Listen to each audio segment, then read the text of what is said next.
Ready? Let's go! Assalamualaikum warahmatullahi wabarakatuh. Di sini kelompok kami akan membahas tentang meningkatkan pengambilan keputusan pada mata kuliah Sistem Informasi Manajemen. Yang pertama yaitu pengambilan keputusan dari sistem informasi. Nilai bisnis dari keputusan yang lebih baik. Keputusan yang lebih baik dapat menghasilkan dampak yang sangat besar bagi organisasi, baik dalam meningkatkan efisiensi operasional, mengurangi biaya, maupun mendukung pertumbuhan perusahaan. Oleh karena itu, pengambilan keputusan yang baik tidak hanya bergantung pada institusi, tetapi juga pada penggunaan data yang akurat dan relevansi. Contohnya, keputusan untuk memperkenalkan produk baru atau mengubah strategi pemasaran yang didasarkan pada analisis data pasar yang mendalam dapat meningkatkan keuntungan dan daya saing perusahaan. Lalu pada slide kedua yaitu pengambilan keputusan dan sistem informasi. Jenis-jenis pengambilan keputusan, yaitu yang pertama, keputusan terstruktur. Dapat disesuaikan menggunakan aturan prosedur standar atau algoritma yang telah ditentukan. Contohnya yaitu pengisian ulang stok secara otomatis. Lalu yang kedua ada keputusan semi terstruktur. Gabungan dari elemen terstruktur dan tidak terstruktur membutuhkan dukungan analitik untuk mengevaluasi alternatif. Contohnya menemukan anggaran tahunan. Lalu yang ketiga ada keputusan tidak terstruktur. Melibatkan evaluasi yang tinggi, wawasan, dan penilaian manusia biasanya dibuat oleh manajemen senior. Contohnya yaitu memutuskan arah strategis perusahaan. Lalu selanjutnya ada intelijensi, yaitu mengidentifikasi masalah atau peluang dan pengumpulan informasi untuk memahami situasi. Lalu yang kedua ada desain, mengembangkan solusi alternatif dan membuat model untuk mengevaluasi kemungkinan solusi. Lalu ketiga ada choice, yaitu memilih solusi terbaik dari alternatif yang tersedia. Lalu yang terakhir ada implementation, yaitu melaksanakan keputusan dan memantau hasilnya. Ini adalah proses pengambilan keputusan dalam sistem informasi. Baiklah, selanjutnya mengenai pengambilan keputusan dan sistem informasi. Manajer dan pengambilan keputusan di dunia nyata. Peran interpersonal. Manajer bertindak sebagai pemimpin organisasi saat mereka mewakili perusahaan mereka ke dunia luar dan menjalankan tugas simbolis, seperti memberikan penghargaan kepada karyawan dalam peran interpersonal mereka. Manajer bertindak sebagai pemimpin yang berusaha memotivasi, menasihati, dan mendukung bawahan.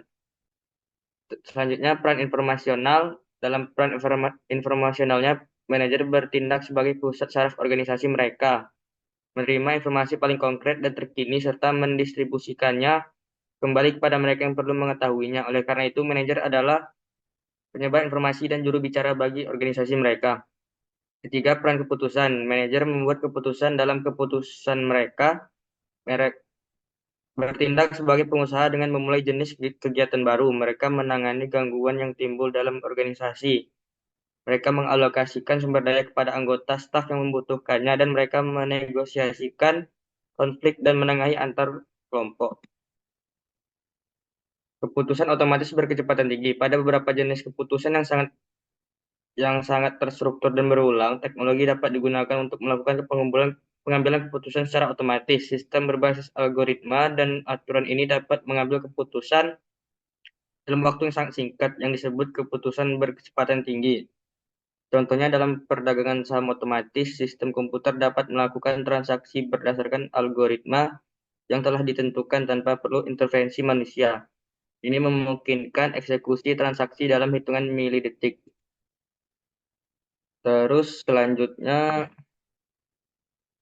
intelijen bisnis di perusahaan. Intelijen bisnis atau BI adalah serangkaian proses, teknologi, dan alat yang dirancang untuk mengumpulkan, mengintegrasikan, menganalisis, dan menyajikan data sehingga membantu organisasi dalam pengambilan keputusan. Tujuan utama bisnis intelijen yaitu mendukung manajemen dengan informasi yang akurat dan relevan untuk pengambilan keputusan strategis, taktis, dan operasional.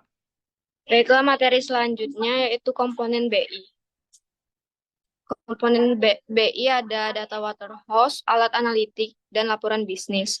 Hasil BI, laporan harian, analisis tren, perkiraan keuangan, dan evaluasi kinerja. Selanjutnya, lingkungan intelijen bisnis. Yang pertama ada sumber data internal ada operasional perusahaan atau penjualan produksi logistik. Data eksternal ada informasi pasar, pelanggan, atau pesaing. Selanjutnya, infrastruktur TI. Ada server, database, dan perangkat lunak analitik yang mendukung pengolahan data skala besar. Yang ketiga, pengguna BI, eksekutif untuk keputusan strategis, manajer untuk operasi harian dan kerja tim. Selanjutnya, staf operasional untuk tugas spesifik yang membutuhkan data real time.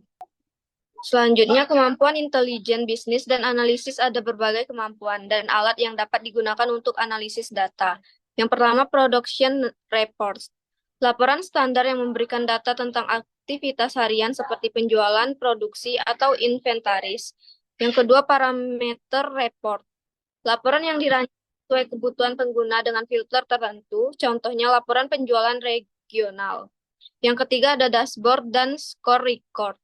Menampilkan indikator kinerja utama atau Key Performance Indicators atau KPI secara visual untuk mempermudah pengetahuan. Selanjutnya ada Big Data Analytics, menganalisis data aset besar untuk menemukan pola dan tren tersembunyi. Selanjutnya ada Data Mining, teknik untuk menemukan korelasi tersembunyi, pola, dan tren dalam data besar. Selanjutnya ada Predictive Analytics, alat untuk memprediksi perilaku masa depan berdasarkan data historis, contohnya memprediksi penjualan di masa depan. Dan yang terakhir, Artificial Intelligence atau AI dan Machine Learning. Digunakan untuk analisis otomatis, pengenalan pola, dan rekomendasi keputusan. Baiklah, selanjutnya yaitu materi tentang strategi pengelolaan pengembangan kapabilitas BI dan BA. Yang pertama yaitu memahami kebutuhan bisnis. Fokus pada masalah atau area yang membutuhkan analisis mendalam. Yang kedua yaitu pembangunan infrastruktur BI, investasi dalam teknologi data seperti data warehouse dan alat analitik. Yang ketiga yaitu pengembangan kompetensi, melatih staf untuk memahami dan memanfaatkan alat BI. Yang keempat yaitu kolaborasi antar tim, memastikan keterlibatan manajemen TI dan pengguna akhir dalam proses pengembangan. Yang terakhir yaitu evaluasi dan peningkatan berkelanjutan, memantau kinerja sistem BI dan memperbarui sesuai kebutuhan organisasi. Selanjutnya yaitu konstituen intelijen bisnis, pendukung keputusan manajemen operasional dan menengah, yaitu yang pertama sistem informasi dirancang untuk membantu manajemen operasional dan menengah dalam pengambilan keputusan sehari-hari. Yang kedua yaitu alat seperti dashboard dan laporan analitik memberikan data yang tepat waktu dan relevan untuk mendukung keputusan berbasis fakta. Yang ketiga yaitu penggunaan data historis dan analisis tren membantu manajer dalam merencanakan dan mengoptimalkan operasi. Adapun dukungan keputusan untuk manajemen senior yaitu yang pertama, manajemen senior menggunakan metode manajemen kinerja perusahaan atau Corporate Performance Management atau CPM untuk memantau dan mengelola kinerja organisasi secara keseluruhan.